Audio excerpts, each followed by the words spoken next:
Hello everybody, O2IS academy channel में आपका बहुत बहुत स्वागत है, जहां पे हम हिस्ट्री फैक्ट शीट वाली सीरीज़ कंटिन्यू कर रहे हैं। इसमें हम नियोलिथिक एज में जो कुछ इंपॉर्टेंट साइट्स हैं उनको हम देखने वाले हैं, जो हमने प्रीवियस अपने वीडियोस में कवर भी की हुई हैं। सो बिना टाइम वेस्ट किए हम स्टार्ट करते हैं। सो आज हम जिस साइट को पढ़ने वाले हैं डैट इज़ ब्रह्मगिरी। ब्रह्मगिरी को अगर हम मैप में देखें तो ये बहुत ही साउथ में पड़ती है। It is in Karnataka. अगर हम बात करें इसके चित्रदुर्ग डिस्ट्रिक्ट में,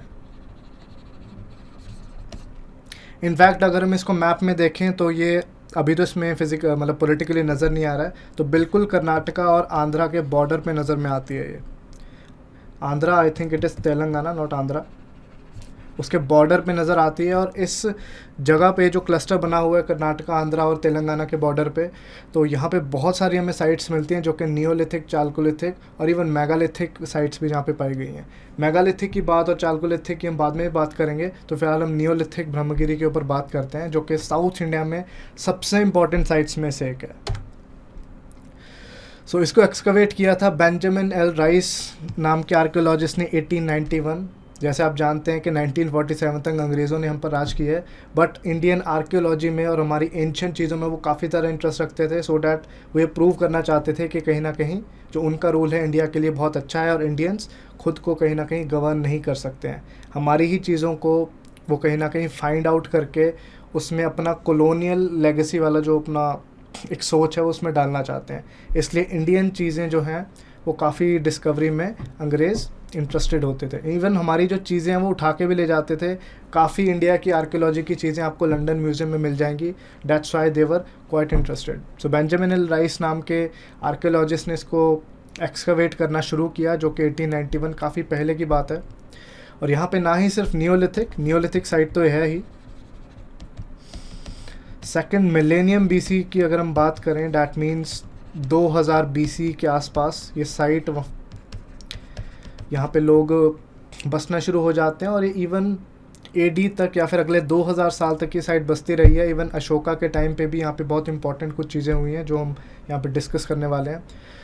तो इसके अगर हम कुछ फीचर्स की बात करें तो यहाँ पे कच्चे घरों में लोग रहा करते थे, और उन घरों को जो सपोर्ट करने वाली चीज़ होती थी वो थी वुडन पोस्ट। तो डैट मीन्स ऊपर घास फूस की और ऊपर पोल्स लगा के वो अपनी छत बनाया करते थे, और कुछ मड का भी इस्तेमाल कर लिया करते थे। और जिन डंडों से वो सपोर्ट करते थे वो वुड के हुआ करते थे। तो डैट मीन्स कच्चा घर हुआ करते थे, जो कि हमने पहले ही बात की है। बहुत यहाँ पे स्पेशल फीचर क्या होगा, डैट इज़ कि पॉलिश स्टोन एक्सेस डोलराइट की मिलती हैं। जैसे हम बात करते हैं पेनिनसुलर इंडिया, बहुत ही हार्ड रॉक्स वहाँ पे मिलते हैं जो कि नॉर्थ इंडिया में नहीं अवेलेबल होते। तो डोलराइट जो कि एक्चुअल में एक इग्नियस रॉक है, ये बहुत ही हार्ड रॉक है जिससे आप दूसरे रॉक्स को भी क्रश कर सकते हैं। इसकी स्टोन एक्सेस मिली है। Polish stone axes basically grains को ग्राइंड करने के काम आती थी और आटा या फिर फ्लोर बनाने के काम आती थी। जैसे हम पीसते हैं दो स्टोन्स के, एक स्टोन ऊपर रख के और बीच में अनाज रख के, जैसे हम पीसने का काम करते हैं। स्टोन क्वेंस की हमने बात की थी, ग्रेन्स को क्रश करने के लिए जो चीज़ होती है। सो ये जो डोलराइट रॉक है उसी चीज़ के काम आता था। और यहाँ पे माइक्रोलिथ्स भी फाउंड हुए हैं जो कि ल्यूनेट्स थे, क्रेसेंट्स थे। ल्यूनेट्स मीन्स चंद्रमा के शेप के, ठीक है। क्रेसेंट्स भी इसी टाइप के होते हैं। ट्रपीजेस, इस शेप के छोटे छोटे पत्थर जो कि हंटिंग के काम आते थे। तो डैट मीन्स कि माइक्रोलिथ्स भी यहाँ पे काफ़ी मात्रा में पाए गए हैं। सो ये कहीं ना कहीं मीज़ोलिथिक वाले जो फीचर्स हैं माइक्रोलिथ्स, वो भी इस नियोलिथिक साइट में मौजूद थे। और अगर हम बात करें, इवन दो यहाँ पे बाद में चालकोलिथिक एज भी आती है, बट मेटल का यूज़ यहाँ पे बहुत ज़्यादा रेयर है। मेटल जो कि सबसे पहले यहाँ पे आया था, कौन सा था? कॉपर था। तो राजस्थान और इवन नॉर्थ इंडिया में अगर हम देखें, मेटल का यूज़ हमें कंपैरेटिवली ज़्यादा मिलता है, लेकिन यहाँ पे उसके कंपैरिजन में काफ़ी कम है। सबसे यहाँ पे यूनिक जो चीज़ पाई गई है, that is earn burial. Earn होता है एक पॉट। अर्न बरियल में हम बेसिकली करते क्या है कि सारी बॉडी को हम दफनाते नहीं हैं किसी खड्डे में या फिर किसी डब्बे में या किसी भी चीज़ में। हम करते क्या है, या तो बॉडी को जला देते हैं, या फिर बॉडी के कुछ टुकड़े, कुछ हिस्से जलने के बाद जो बचते हैं, या फिर इवन कुछ हड्डियाँ या जो भी बॉडी के टुकड़े होते हैं, उसको हम एक पॉट में डालते हैं। अर्न एक पॉट जैसा ही होता है। फिर उस पॉट को हम अंडरग्राउंड बरी कर देते हैं। So it is like a partial burial. मतलब पूरी बॉडी या फिर सारे के सारे शरीर को यहाँ पे बरी नहीं किया जा रहा है, ये पार्शली बरी किया जा रहा है। डैट मीन्स कि कुछ टुकड़े या फिर कुछ हड्डियाँ या फिर जो भी बचा कुचा है उसको एक पॉट में डाल के हमने क्या करना है, उसको बरी कर देना है। तो डैट इज़ अर्न बरियल। और प्रैक्टिस ऑफ अर्न बरियल यहाँ पे मिलती है स्पेशली चिल्ड्रन और इन्फेंट्स में, बहुत ही छोटे बच्चों का। तो ये एक बहुत ही यहाँ पे ख़ास फीचर है। सो एक ऐसी चीज़ है जो एग्ज़ाम पॉइंट ऑफ व्यू से काफ़ी इंपॉर्टेंट हो जाती है। अर्न बरियल की साइट कौन सी है? ब्रह्मगिरी। अब हम इसके मेगालिथिक फेज़ की बात करते हैं। हालांकि मेगालिथिक जो कुछ इंपॉर्टेंट साइट्स हैं वो हम इसके बाद भी देखने वाले हैं, बट अगर कुछ मेगालिथिक फीचर्स की अगर हम यहाँ पे बात करें तो मेगालिथिक एज जो है वो 3rd सेंचुरी BC के आसपास हमें उसके एविडेंस मिलने शुरू हो जाते हैं मेगालिथिक एज के। और उस टाइम तक आयरन इंडिया में टोटली आ चुका था। सो मेगालिथिक एज में आपको आयरन के ऑब्जेक्ट्स बहुत ज़्यादा मिलते हैं। सो आयरन इम्प्लीमेंट्स की अगर बात करें, कोई चाकू है, कोई सिकल है, कोई लड़ने के लिए स्वॉर्ड्स हैं, इवन जो आपकी वेपनरी है, आपके जो हथियार है आयरन के, काफ़ी मात्रा में मिलते हैं इन साइट से। और जो ब्लैक एंड रेड वेयर है, जो कि ब्लैक और रेड कलर के जो पॉट्स हैं वो टिपिकल पॉट्स हैं मेगालिथिक के, और ये भी यहाँ पे अच्छी क्वांटिटी में मिलते हैं।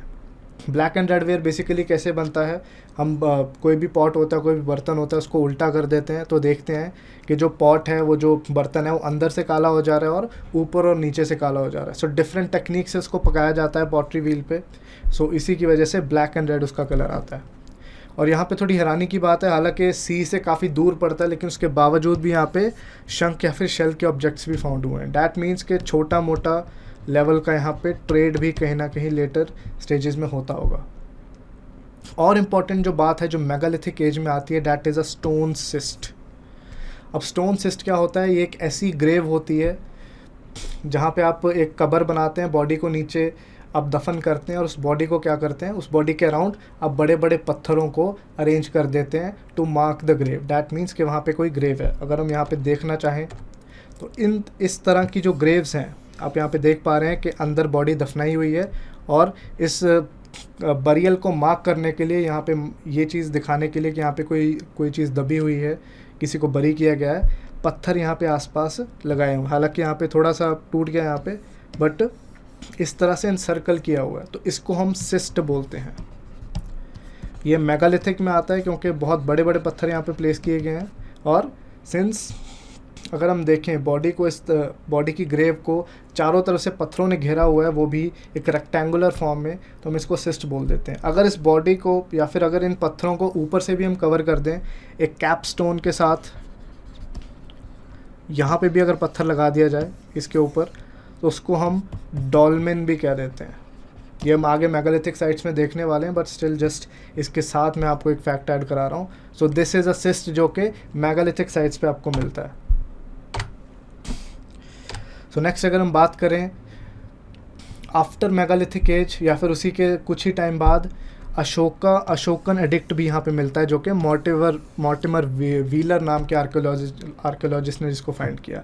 अब अशोकन एडिक्ट क्या है? अशोका ने अपने कुछ ऑर्डर्स लिखवाए थे कुछ पत्थरों पे, तो वो यहाँ ब्रह्मगिरी साइट पे मिला है, जो कि one of the southern most आप कह सकते हो कि boundaries of the Mauryan empire है। सबसे साउथ में जो कि कोई साइट्स हैं जहाँ तक मौर्यन एम्पायर फैला हुआ था वो ब्रह्मगिरी है। सो अगर हम मौर्यन एम्पायर के बारे में पढ़ना चाहते हैं तब भी ब्रह्मगिरी की साइट काफ़ी इंपॉर्टेंट यहाँ पे मालूम होती है। आपको अगर दोबारा मैप में लेके जाऊँ तो that is the southern boundary of the Mauryan empire, मतलब इससे आगे मौर्यन एम्पायर नहीं था, जैसे कि यहाँ पे हमने लिखा ही हुआ है। सो अगर ब्रह्मगिरी की बात करें तो नियोलिथिक से लेकर इवन मॉडर्न टाइम्स तक इसको बसाया गया है। काफ़ी इंपॉर्टेंट यहाँ पे चीज़ें मिली हैं। सो एग्ज़ाम पॉइंट ऑफ व्यू से, even map point of view से काफ़ी इंपॉर्टेंट ये एक साइट हो जाती है। सो आई होप आपने कुछ इंपॉर्टेंट फैक्ट्स यहाँ पे लर्न करे, आप इसको रिवाइज भी करेंगे। अगली फिर साइट के साथ हम फिर से हाजिर होंगे नियोलिथिक सीरीज़ में ही। तब तक अपना ख्याल रखें। जय हिंद।